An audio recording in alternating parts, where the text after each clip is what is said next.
about the guide which you should have on your table, so it might be useful to kind of pick one up to follow along. I'm going to be looking at what it is and how you can use it. So just to start with, just a little recap.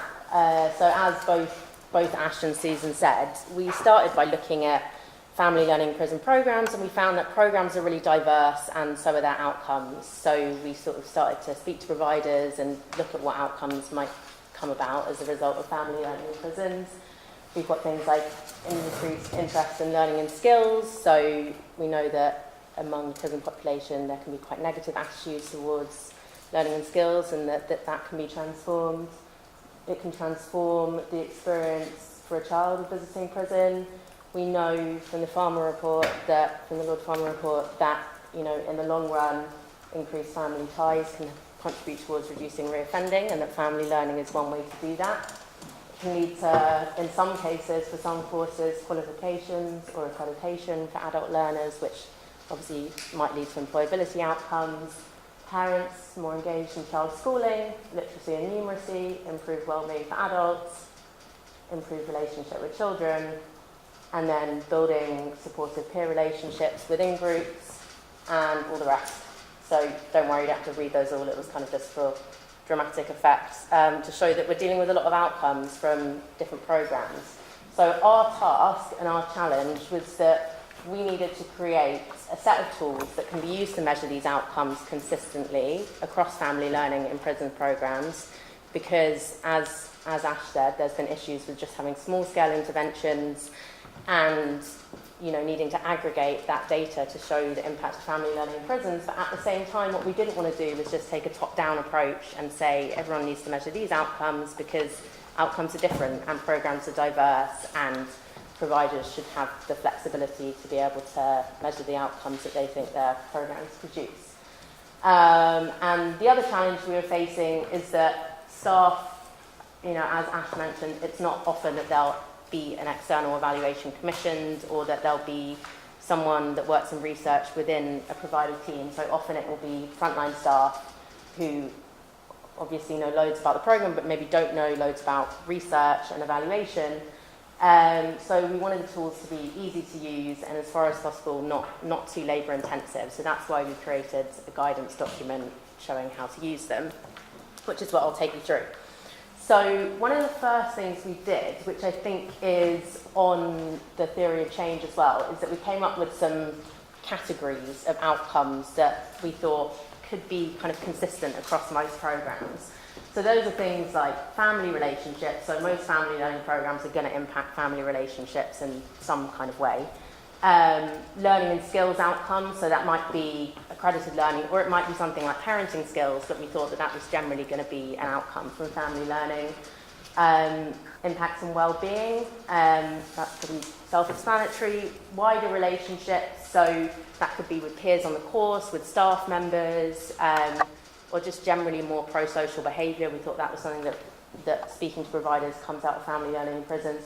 And then in the long term, we're not saying that, you know, one short intervention has to contribute towards reoffending directly, but in the long term, this should all contribute towards reducing reoffending.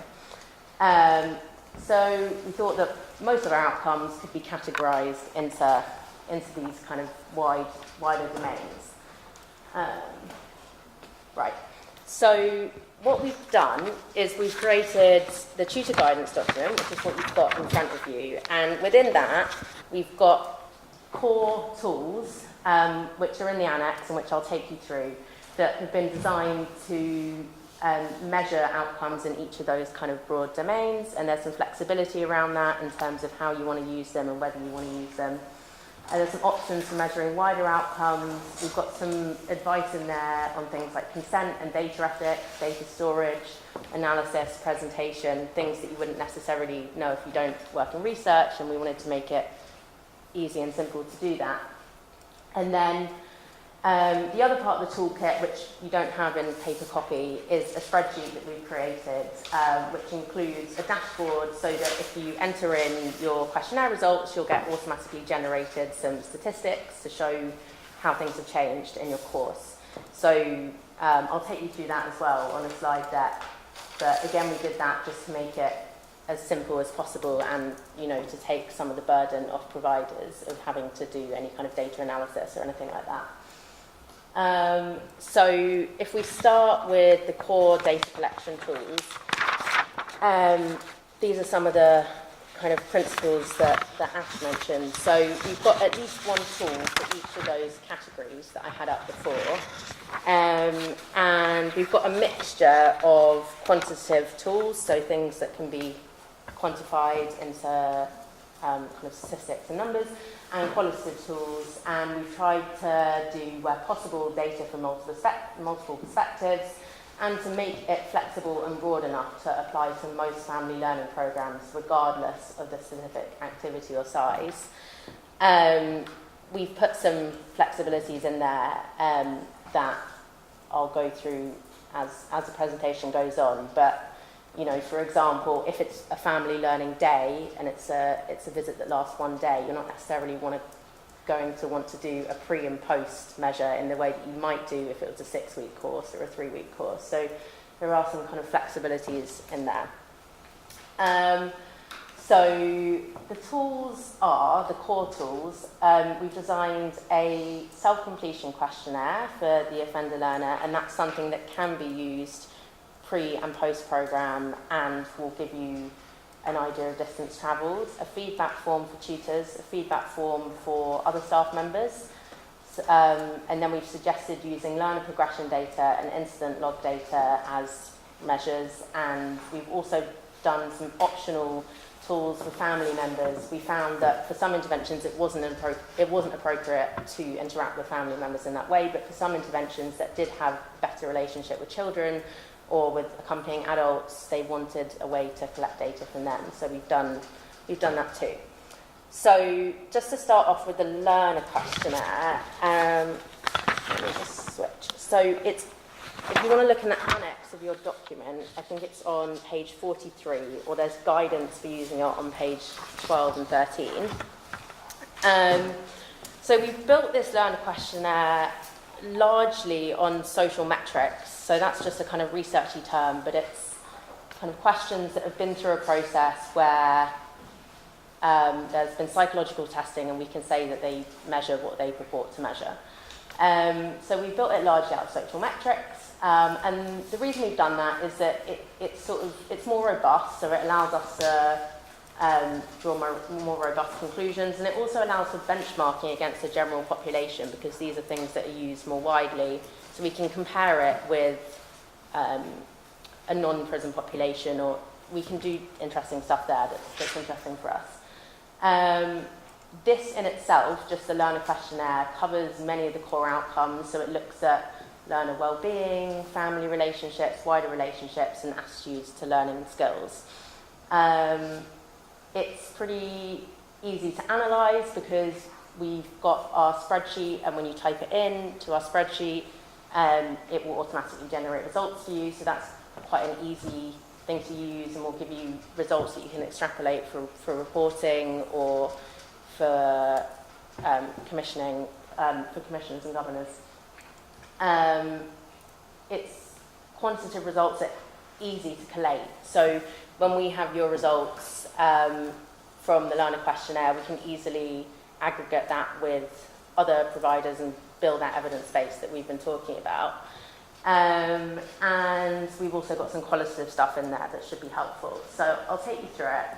The first section is something called the Short Work in Edinburgh Wellbeing. Probably most of you will have either filled one in or recognise it from somewhere, because it's a pretty widely used tool to measure well-being. It's undergone a lot of testing, including within a prison context, so we thought that was quite a simple and easy way to measure that outcome. So that would be completed pre and post programme. The second bit is, what is the second bit?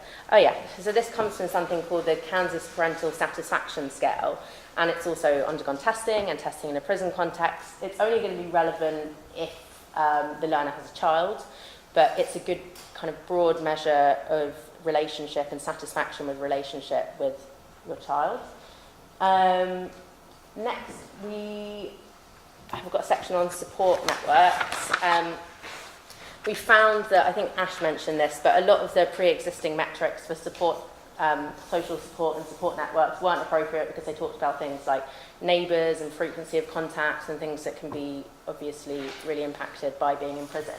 So we came up with our own that we based off them but kind of tweaked so that they're appropriate for a prison context. And then we've got something that we self-designed around attitudes towards learning and skills, which is just a tick box, and also includes, if they do have a child, their feeling of being able to support their child with their education. So that's something quite key in family learning. So that's something we wanted to measure.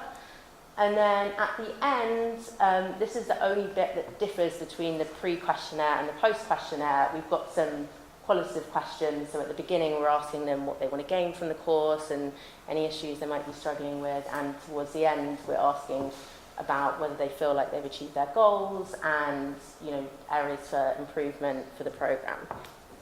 So that's the offender learner questionnaire. So when should I give the questionnaire to the learners?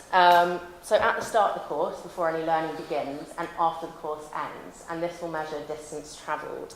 So the idea with that is that you're looking at change over time. So we know that family learning interventions happen within a kind of complex circumstances where there might be other interventions going on at the same time. So learners' starting points might be different, but by measuring before and after, we should be able to kind of isolate the impact of the family learning. And what we're looking at is the difference. So it doesn't matter if someone goes from very low well-being to slightly less low well-being, we're seeing an improvement there. So it's less about, it's about the difference between the pre and post. If the course is less than 1 week, however, we don't recommend doing it pre and post because we think it's just too smaller amount of time. So for something like a family learning day, you might want to do it after just to get a snapshot of your learners, but it's probably not worth using it pre and post. How should the learner complete the questionnaire? So if possible, with minimal input from the tutor or the provider staff, but where someone has learning disabilities or ESOL needs, they might need that support in order to fill it in. We've also got digital versions of this, so that if that's easier for anyone, we have that. And how should I explain the purpose of the questionnaire? I think this is really key, and this came up with a lot of the prisons and providers that we spoke to. It makes complete sense that learners that are within prison might be cautious about giving this information to you, particularly because it's personal information. And we had kind of difficulty here because we didn't want to make it intrusive. And if I think about previous iterations, they probably were too intrusive, and we've refined it and we've scaled it back so that as far as possible, it doesn't seem too intrusive, because particularly at the beginning of the course, before any learning start, before you've built a relationship with that person, it's difficult to ask these kind of questions. But at the same time, the outcomes that we're looking at are inherently personal, so we needed to ask some of these things. I think it's really important to explain the confidentiality, anonymity, and its limits to the learners, and also to let them know that participation is voluntary, so people can't be forced to participate in research or evaluation. So that is really important. But in order to give them a kind of informed opportunity to participate, it's important to let them know that the questionnaire is not an assessment of them, which I think can be a misunderstanding, that it's about assessing the course and looking to improve the course as a whole and looking at the value of family learning as a whole.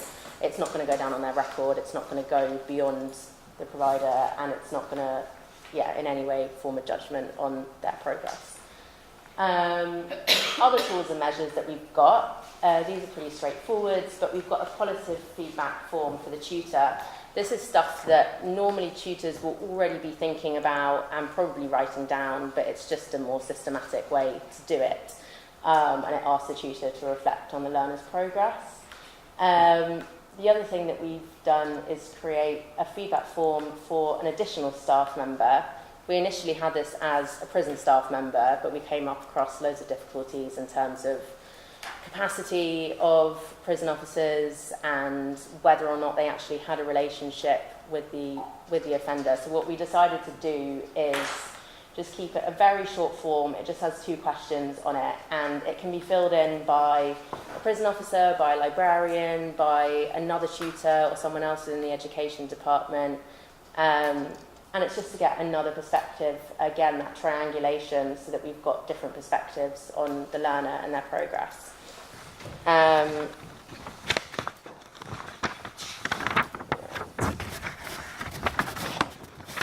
These are 2 other measures.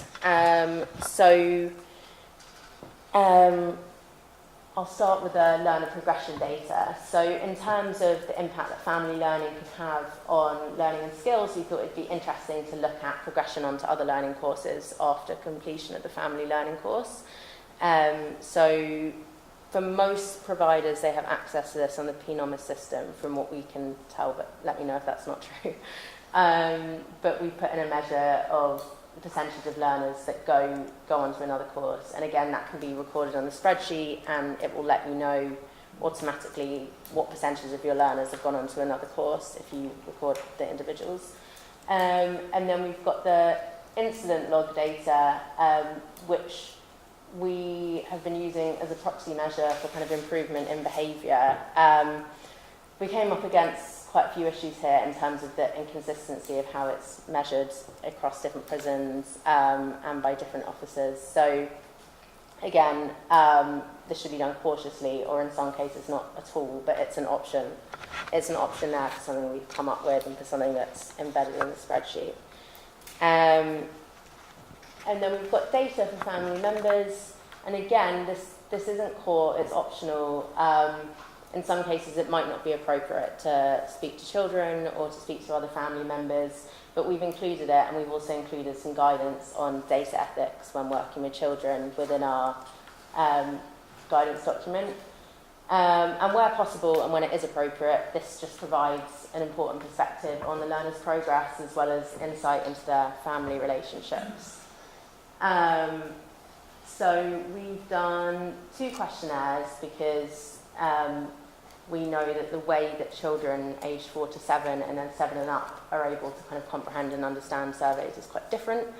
And these are quite, we intentionally made them quite unintrusive and just focused on the visit, but it just gives a chance for children to share their perspective on how family learning is impacting them. Right, so if we move on to inputting the data into the spreadsheet. So as I said, we wanted to make it easy to manage, so we pre-programmed a spreadsheet for you. So we've got the first tab, and that just gives space for you to enter information on your program.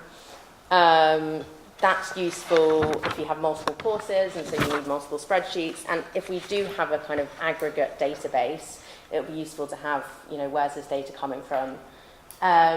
It's also useful because, I'll come on to this later, but we've included in our spreadsheet options for storing data for a later Ministry of Justice Datalab submission if you want to make one, and you'll need this information for that. Then the most important tab is the participant data tab. So it's an anonymous tab. We've got learner ID numbers, so this data will be anonymous, so it won't be personal. And there's space for entering in some basic kind of socio-demographic stuff. We've got drop-down menus for that so that it's easy to use.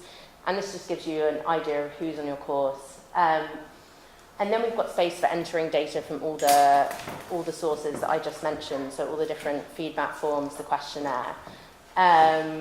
I would say probably the most important things to enter are the quantitative ones, so the learner pre-course and post-course questionnaire, because that will come out in the results page, the incident log data, and the learner progression data. The qualitative stuff you can enter in there, and it's a good way to store your data. You might just want to pull out a few quotes that you want to save for reporting. It's not necessarily, you don't have to enter in everything, because we know that's quite labour intensive. And this is what will come out. So you'll get your quantitative statistics. So the first section of the questionnaire on well-being, you'll get an overall score for improvement in well-being. Same with parental satisfaction, social support networks. This is just fake data, by the way, that I entered. So as you'll see, it comes up green if there's a positive difference, and it comes up red if there's a negative difference. So for this fake data, it's come up with a kind of decrease in positive attitudes towards learning and skills, but that's just, it's not real. So, and we also come out with the percentage of people that go on to another course within 1 month, and the average number of incidents both pre and post program. So we all know that family learning is much more complex than just a set of numbers, and there's loads that can be done in terms of quotes and looking at the more qualitative data to try and kind of explain this and really bring to life the course, things like creating case studies. But this gives a pretty simple way to pull out kind of change over time in terms of these metrics. We've also got a tab for the Ministry of Justice Datalab. The reason we've done this is when we spoke to people about measuring reoffending using the Datalab, part of the issue was about storing the data over time, so you need to have a minimum of 60 learners in order to make a submission. Those can be accrued over time if it's the same course and you have a cohort of 10 every month. You can do it over 6 months, but you need to be able to store that data and make sure that you have everything they need. So as much as possible, data just transfers across from our participant data tab onto this tab. So you don't need to enter it in twice, but this also gives you a space to enter in the things that you need when you've got those people on your program, so that once you've got 60 learners, you can then make that submission. Does anyone not know what the Ministry of Justice Datalab is? Okay, so what, I'm trying to think how to say this in non-researchy terms, but what the Ministry of Justice Datalab does is looks at the 1 year post-release reoffending rate and compares that to a matched group that haven't been on your program. So it should be able to look at the impact of your program on reoffending. And some of the issues that providers have with it is that you need at least 60 learners. That's quite a large cohort. Most family learning programs are smaller than that. So we wanted to look at, okay, how can we help people to get up to those 60 learners so that they can make a submission? And one of the ways we thought to do that was just to integrate it into the spreadsheet that we've got so that you can kind of accrue that over time and then make a submission once you've got 60 learners. So yeah. How to use the data. So again, the quantitative data is pretty simple. It's something that you can just extrapolate from the spreadsheet. So yeah, we just tried to cut that kind of workload from the providers by making that automatic. The qualitative data can be used to give more detailed insight into the program and into its impact. And you may want to use qualitative data to build case studies. That can be quite a good way of bringing the program to life and demonstrating that to commissioners and governors. And we've also provided some advice on secure storage and data protection with your data. So those are the kind of core things that we came up with. You don't have to use them all, but those are the things that we thought might be most relevant across the board. But what we wanted to do was acknowledge the fact that programs are different from each other and can be quite varied. So there might be outcomes for a literacy program that are to do with improved literacy skills that obviously you're not going to get from a parenting skills program or from an arts and crafts program necessarily. So what we did was add in some additional measures to capture outcomes and some other kind of suggested outcomes, and that sits in the back of our resource. I can't remember what page it is now. I think it's page 69, so it's Annex 11. And we've got a table there which just sets out, it's not meant to be comprehensive, but it's much more comprehensive than the core tools, a kind of different range of outcomes that might be more specific to your program. So we've got the outcome categories, and then we look at who changes, how do they change, and we've suggested some different tools and measures that you might want to use to capture that. So if we go through an example, so a provider works closely with offenders' children in the community as well as running a family learning program within the prison. They want to gain more extensive evidence of the impact of the program on child's attitudes towards learning. So they use the child questionnaire that we've given them, but they don't think that's enough because for their programme they think there's more of an impact there that they want to capture.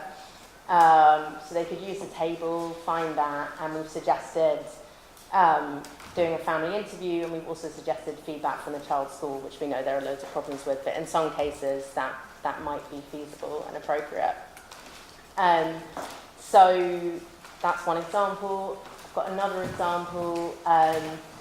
A provider runs a parenting programme which includes family learning visits. They're writing an annual report on the programme for a governor commissioner. They use the core tools but feel they don't showcase the impact of the programme in full. And during visits, tutors have noticed a dramatic change in the way offenders interact with their children. So they use a table and they want to measure, they want to demonstrate the kind of change in the way that offenders and their children interact. They notice more purposeful play and different kind of learning embedded into their interaction. And so we've suggested different tools that you could use to measure that. So yeah, what I wanted to do, we can do questions first. There is a practice round where I'll hand out different kind of types of interventions and we look at how we could use the tools to measure them. Yeah. I've got a couple of questions. You said use the table. I couldn't really get how you use the table. So, okay. You go to the section, when you go back one slide, don't mind? You go to evidence of change, is that where you look? So what I would probably do is, say you've got an outcome and it's that you're noticing there's a change in the activities that families do together. I would look within the outcome domain, so it's obviously a family relationships outcome, so you'd probably look there and see if it's something we've got and if we've suggested measures for it, and if we have, we will have suggested kind of when to use them. Okay, and then when you go through this, so for example, the additional staff feedback is, a narrative. Are you saying that's only qualitative? You've not made it quantitative at all, as in you haven't made it like if it's positive or negative. So how many positive comments have been made, or how many negative comments have been made? No, we haven't. Is that something that you... No, I just thought that it's an easy way to see whether you tick the box, to see if it's a positive comment. So I'm biased because I'm mainly a qualitative researcher. Quantitative results are great, and they're great for aggregation in particular. So it would be very difficult to aggregate qualitative feedback from all family learning prisons into one database to say this is what family learning does, because it's just more nuanced and more complex than that. But what qualitative stuff can do is really kind of contextualize and bring to life an intervention and just demonstrate the kind of complexity of it. So it might be that a learner's, on an individual level, like a learner's well-being has decreased. Well, when we put that into the aggregate kind of quantitative evidence base, it will kind of come out in the wash, like, there's individual drop-offs. But the kind of qualitative feedback can really kind of highlight the complexity of like why that might be. There might have been some external thing that intervened there. And so we've done the learner questionnaire as quantitative because it's probably, data from the learner themselves is probably the thing you most want to focus on. And that's, yes, Susan? I was just going to intervene, and say one of the reasons that we've done it qualitatively in terms of the staff observations, etc., is because we have got something that is not subjective, which is the incident raw data. So if you're saying that at the beginning and the end of a period, the number of incidents that were recorded over that time has lessened, and that's actually quite a powerful quantitative measure. So we didn't want to mess up. We didn't think we needed an extra quantitative measure for the staff perceptions, because that's actually much more difficult and much more subjective. But I think what we're looking at here in this toolkit is what Ash was talking about, is about triangulation. It's about looking at what information, what data can we get to strengthen our case for this has made a difference, and it comes from many different directions and many different forums. So I think what Ricky's saying now, that the qualitative is useful. It is useful, and it's useful in a different way, but not subject to the same quantitative analysis. Sorry. I'm going to pile in here as well. The other thing is the scale of it. So over a couple of years, you might have 60, 70 learners. You can do quantitative stuff with it. Over a couple of years, you might have 3, maybe 4 tutors living the course. Even if you can quantify that, you can't draw anything from it. So for that particular group, qualitative measures are much better. We've got the learning records, we've got the quant stuff from the learners themselves. Good. Question, thank you. Anyone else? We've also got the issue of churn with prisoners. Certainly, for our work, it's a massive issue. And for me, I think there's a lot of it, I think it's great. For me, there's something before you get to the point of having a group, giving you those questionnaires. It's the kind of how you get there. It's what goes before the recruitment into these programs. I was wondering if that so the way that I see this questionnaire working would be to wrap around the kind of family learning element. So I was wondering whether that kind of fit with what you were saying earlier around needing interventions before you get to that point. And whether for you it might be something that wouldn't come at the beginning of the intervention but might wrap around, for example, a parenting course that comes later on. Yeah, and I think it's understanding where individual prisoners are coming from. Yeah.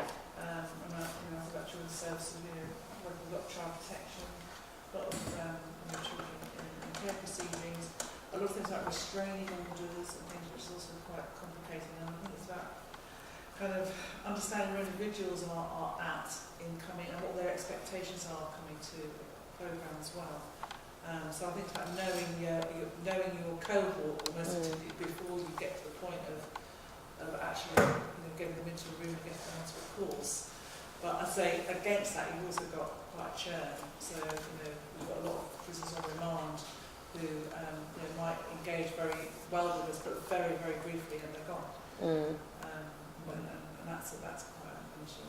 Yeah, and that on that same point, I remember, because it was after we met you and your colleagues, we talked about what should be included in the tutor feedback, and we created that space for people to say, the person left the course because they moved prison, all those external factors. And then again, it's kind of thinking about, we wanted to make sure that we account for that move, because that's beyond the control of the individual learner, and it's beyond the control of yourself. It's an external factor that you need to address. So we do want to capture it, and again, hopefully that the tutor feedback would be the way that you'd be able to at least start getting an idea of what the reasons why someone disengaged from the course is, and then or actually don't ever start, because I think sometimes we see people, it's not the right thing at this point in time to actually be in the room on a family themed course. I mean, I had a classic one this week of a chap who wants to evidence that he's doing the right thing while he's in prison, but actually wants to be on the picture. But the reality is care proceedings finally hearing his children are going to be adopted, and actually it is not the right thing, and yet he absolutely, no, I must do this. And we have to say, no, this is not right for you. You needed, support to actually come to us what happened. So it's being able to kind of, capture that, and also being able to ensure, to say that it's the right thing. I don't know if it is always the right thing. I think that's what you're saying there is not right for everybody. It's just like this programme is not right for somebody who's on vocational training course, because that's bricklaying. This is specifically for people that are doing family learning. They're not doing family learning if they're not ready for family learning yet, because they've got their own interventions. There's the processes around that, isn't it? So it's part of the business sequencing and planning of their curriculum. So it's how they put people onto courses and give people the opportunity to engage in provision like this. It's up to throw that back to the business to make sure that they're doing that through their census planning. I think the people around that have designed this, is they're saying is if somebody's on a family learning programme, this is what you do. It's not saying you should do this for everybody. And we wouldn't envisage you giving it to them at the first point of contact. It would be if it is the right thing for them to do and if they are going to take part in a family learning course. To be honest, I was just going to say what Mark said, and probably not as well, actually. I mean, if we were trying to make that tool something for everyone, then we'd be looking at how many people would like to do it, how many people actually go onto it, you know, all that kind of stuff. Now, as Mark says, there is a whole process from accepting inside the prison, as you know, we're accepting people onto a family learning course in prison, and that's got lots of different considerations, much of which the tutors won't know about. So, what kind of restraining orders are there? Well, that's not appropriate for the AUB. What kind of offence was it? Is there detention, history of violence, etc., etc.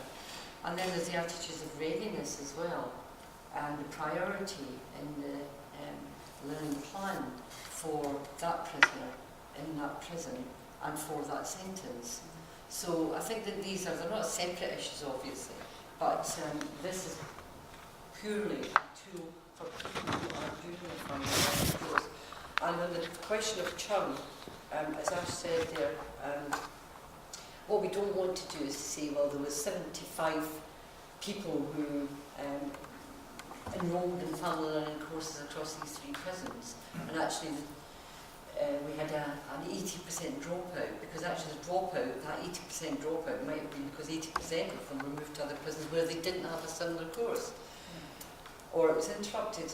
Now, what we are trying to do, however, with this is to see if you have a group of prisons, let's say the group of prisons in the North East, which is one of the various, and there's about, I think there's 12 prisons in the North East, there's a lot of them anyway, because we've been around them all, and there, if you were running the same shape of family learning, it's all one provider anyway, and you had the same evaluation tool, there is the opportunity to transfer between one and the other. Very unlikely because of the timings, but there is a comparison that could be made across them, and that's one of the primary things that we were trying to measure here. So yes, I agree with you, it's not for everybody family learning, certainly not at particular stages, and there is lots of work to be done around this side. There's lots of issues. Can I ask another question about the dashboard? So if somebody only does the post course, the questionnaire, would it still have meaning in the dashboard? No, in short. So if someone only does the post-course questionnaire, you're not going to get that change over time measured. So the short course is how are you capturing that in the dashboard for these one-day family learning? It will compile the data, so what you won't get is the distance travel, the difference between the 2 measures, but it will give you the profile.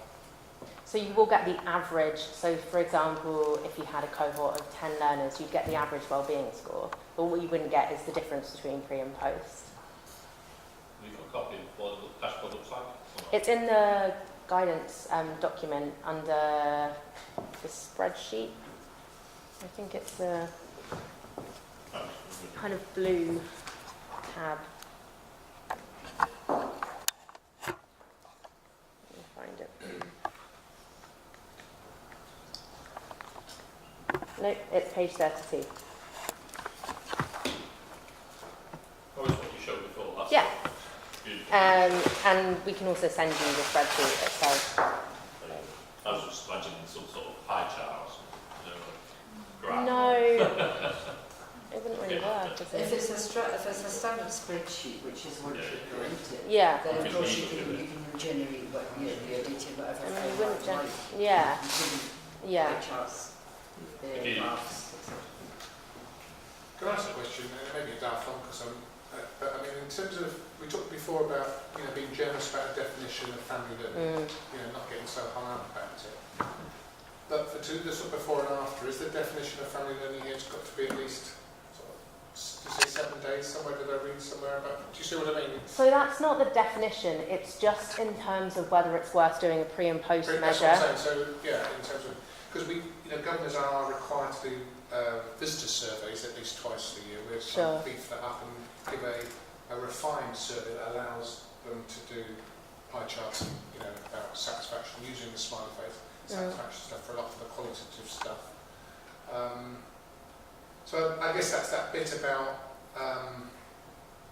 what am I saying? I suppose our family service providers, one of their common refrains is, we've got lots of stuff to tell you, but you never ask us for the information. You know, in terms of evaluation of just a day's visit or a family day or something like that, you never ask us for it. You know, we've got lots of stuff to tell you. So it seems to me this is quite applicable for that one-off thing, you know, in itself, but also, you know, that continuity. And I suppose for me, in terms of education providers, and I'm not,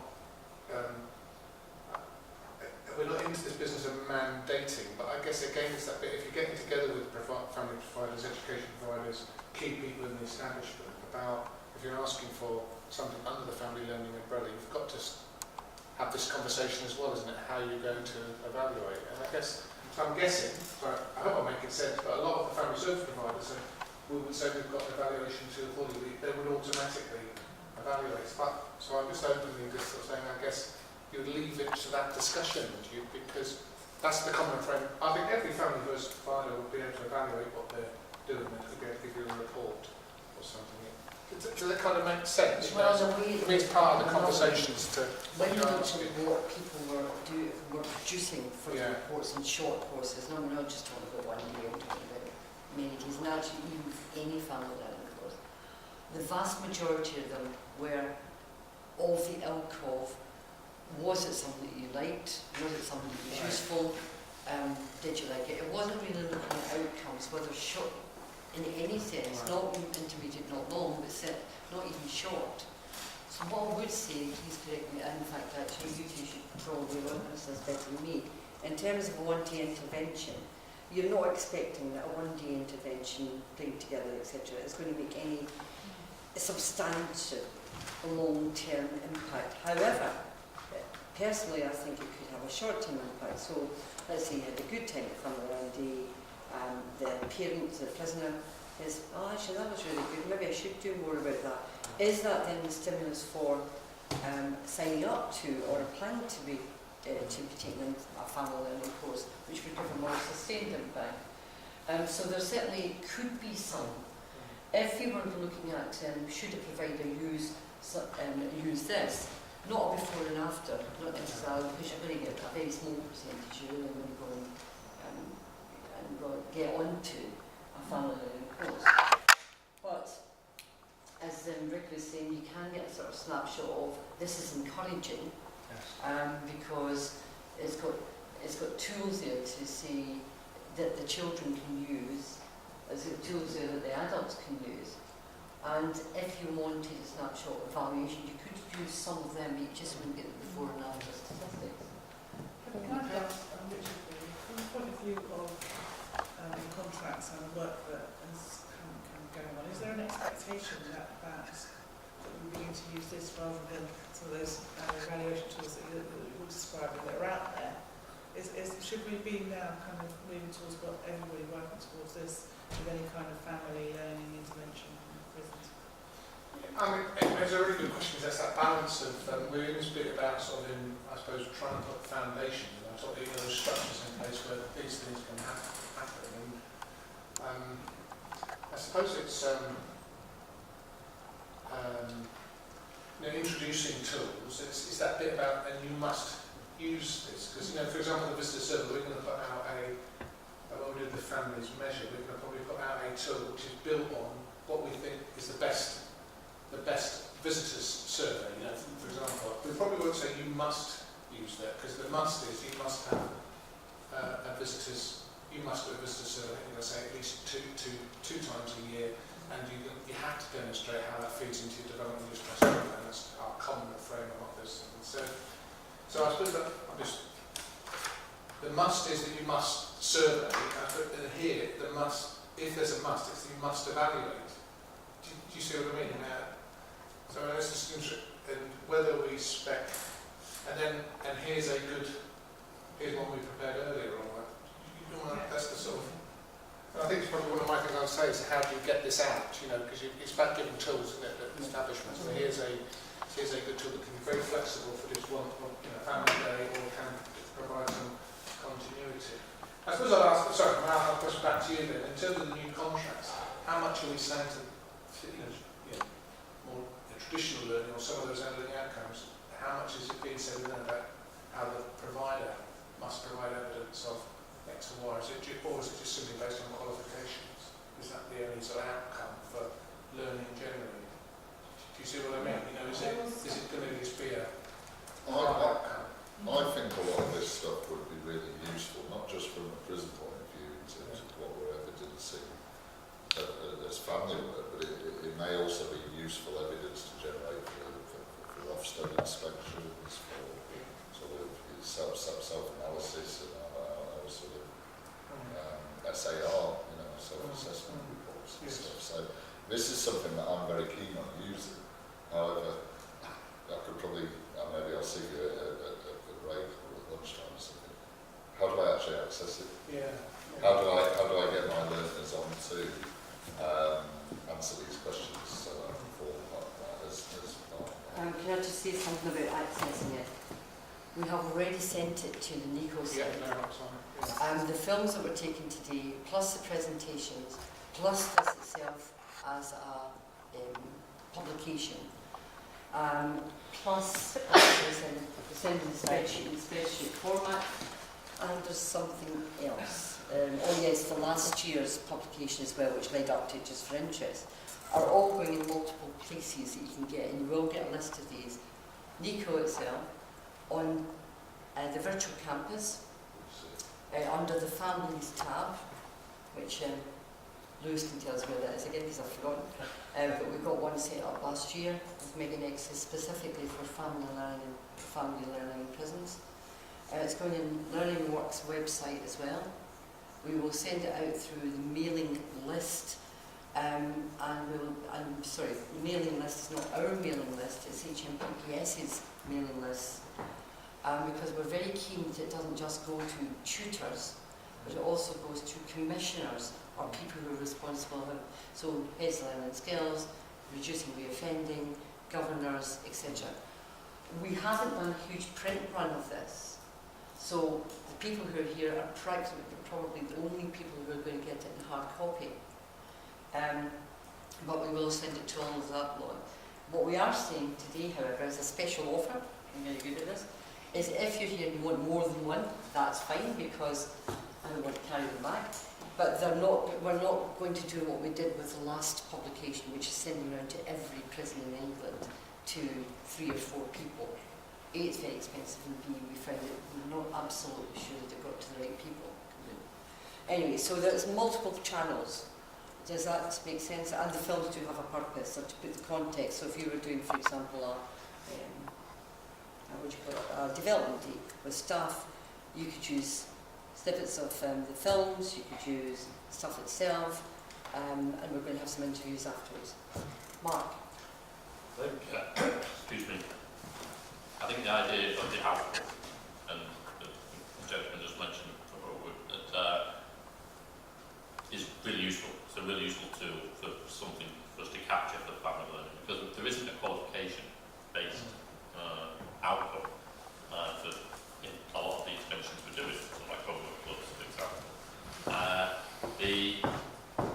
Currently, we try and find an output, and we try and find our own. So, for example, one of the techniques we use is that we set people targets at the beginning of the course, and then at the end of the course, we measure whether they've achieved those targets, and then we can then see whether there's been an outcome based on the provision that we've provided. We always want to, like we said, we want to always capture evidence for Ofsted, for our own contracts, and for planning and curriculum to see whether things are worthwhile. So this is going to be really, really useful. My question back to you is, I can see you piloted it to create it, but have you piloted it now that it's been created? And have you got some outcome, like to say that it is actually being utilised in the way that we hope it's going to be utilised yet, or not? Well, the answer to that one, Mark, sorry, I'm just going to share it with you. Sorry. Is, no, you're right, we haven't piloted, now it's been created. It was piloted at every stage, so every bit of it has been tested. But that's not the same as doing a sort of model. What we would like to do is to go back to HMPPS and say, we have created this. What we would like to do is to pilot it, get some data and see how it works. and support prisons where required to be able to complete or to be able to customise the use of this tool for their own context, if you like. Whether or not HMPPS funds that, of course, or not, is out of my control, I'm afraid. I'm just going to do a lot. I think also what would be really interesting from our perspective is when we get that aggregate database to start to look and do some data analysis in terms of the impact of family learning in prisons, looking at different demographics, looking at different courses and how they work. That would contribute towards the kind of gap that we first identified at the outset of this project, which is that there isn't that aggregate data. Like I said before, we've been involved in helping you come up with the ideas and create the ideas and by answering questions at different points. But we are willing still to continue to try it out for you once you just need to push me a bit more. Can I just go back to Kerry's point about the level of some mandation compared to doing it on your own? My only observation on that is that I would very much lean towards more sort of youth providers or the prisons themselves adopting this voluntarily by seeing the value of it. I mean, it comes back, you can force people to collect data through commissioning practice, and it's done regularly. The problem with that is it then gets thrown into that tick box exercise. You don't get a visual on what the outcome is, and then that, if that's the case, the people collecting the data, in this case the tutors, are going to be really key to this. They're not going to see the value. They're not going to invest in it. They're just not going to spend a lot of time doing it. If you can get their support, if they feel part of that process, it will improve the data, and that improves your evidence. If you force people to do it, it just gets rushed, and the data you get is junk. Yeah. I would completely agree with Ash on that one, actually. I think what I'd be keen on, but of course I'm not HMPPS or even emoji, but what I'd be keen on is that people recognise that a shift towards outcome-based measurement is key to keeping going, to making your case, to satisfying Ofsted, to satisfying governors, quality improvement groups and so on, that what we did as a sector in the past is not necessarily the best way forward, which tended towards the less rigorous end of evaluation. Now, by that we don't mean that everyone's got to be quantitative, etc. What we're saying is this is a toolkit to help prisons to produce outcome-based results. It's by no manner of means the only approach, and in this one you'll notice there's lots of flexibility. So if I was doing, for example, a really, really specific course on family art, for example, what could be further from something which is vocationally based? Family art or family cooking. Could I use this? Yes, I could. What outcomes would I be looking for? I'd be expecting that the family relationships would help, would be built up. I would be expecting that the well-being of the various stakeholders would improve, and I might just stick at that. I'd say, that's not bad. If I can show those two things, that's absolutely great. We're not expecting every course, at every point, for every stakeholder to show all these multiple benefits, because there's far too many of them. And I think that's so if we shift towards an outcome-based approach, and these tools are part of the armoury that you have to be able to measure these outcome-based approaches, I think we'll have achieved what we set out to do.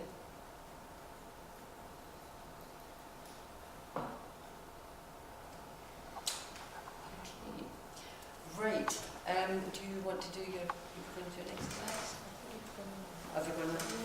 Oh, sorry. Yeah. In that case, then, let me just turn back to Mark again and ask if he can just summarise his thoughts. Richard. Sorry. It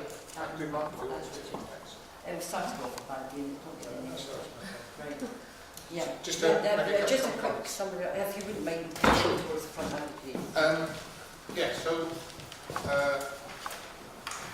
I think a couple of things. I mean, in terms of the role, and I sort of started off by talking about and the importance of structure to get things into place to sort of provide an enabling environment. So I think the things I'm taking out of this is, given that I'm families leader, we've talked about education in those two terms, there's definitely something for me we've got to take forward about giving more, creating a clearer conversation about what is family learning. We've said that it's a generous definition, but I definitely I've got to get out there, and part of my role in terms of linking with this side of the family sort of work is engaging on what is family learning, because I think there's some key people there. Governors, you said governors, but I think we've got to have that discussion about that, bring that discussion to them, and key people in the establishments to ask themselves the question, what is family learning? Get that sort of cross-functional discussion about what we're doing in that space. And I think there is something there for me about, if we're going to encourage that conversation, then therefore encourage activity across the family education sort of functions, then we do have to start thinking ourselves about how is that evaluated, and that issue about are we just enabling, are we just saying you must evaluate. I think that's a principle, and this becomes a useful tool to take that to that forward. So the practical things I've got to do is have a discussion with board, which is the original person here.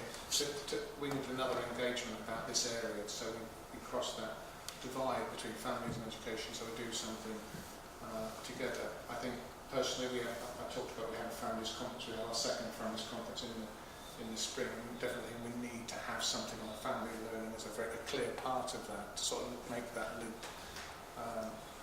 together.